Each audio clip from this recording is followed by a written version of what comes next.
Jadi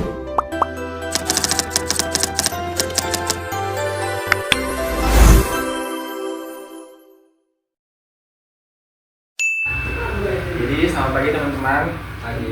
Nama saya Sri Bayu Strenggolan dari kelas 12I. Jadi berdirinya saya sini untuk menjelaskan bercerita tentang kaitan antar materi.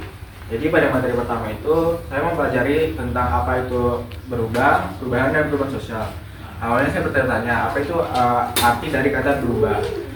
Ternyata dalam kehidupan sehari-hari itu berubah itu adalah suatu bentuk dari keadaan lama ke keadaan baru. Misalnya itu sekarang tuh kita lebih sering mengerjakan tugas itu menggunakan HP atau laptop.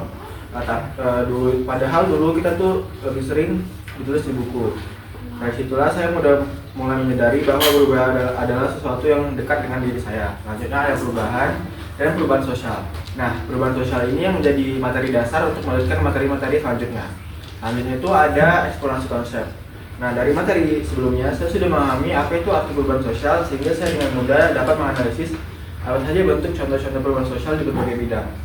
Nah, di tahap ini saya mencoba memahami dengan membuat peta konsep berdasarkan teori Tony Buzan. Nah, isi peta konsep itu adalah contoh-contoh perubahan sosial di berbagai bidang, misalnya di bidang teknologi, pendidikan, dan media sosial.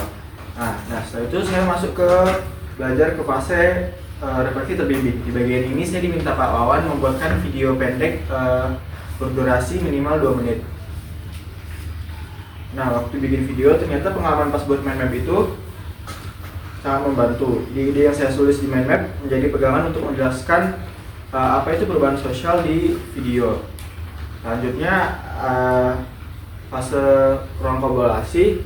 Hubungannya dengan fase sebelumnya adalah pada sebelumnya kami sudah mempelajari apa saja bentuk-bentuk contoh kolaborasi sosial yang dimana sangat membantu di fase ini, karena kami dapat menentukan dengan mudah apa bentuk kolaborasi sosial pada video yang diberikan Pak Wawan.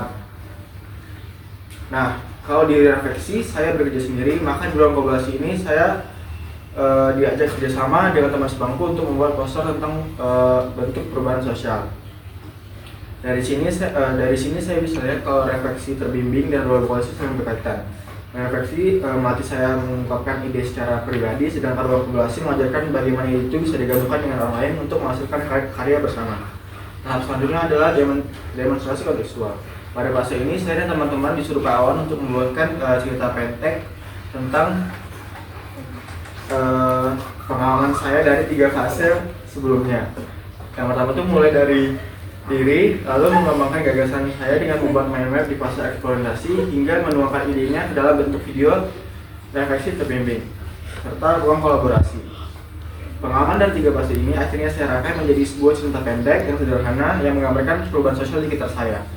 Cerpen yang saya buatkan hanya sekedar tulisan, tapi juga menjadi teman perjalanan belajar saya. Nah, terakhir ini adalah fase elaborasi pemahaman. Hubungannya dari fase-fase sebelumnya adalah dimana pada fase-fase sebelumnya saya sudah belajar apa itu perubahan sosial, bentuk-bentuknya, dan contohnya.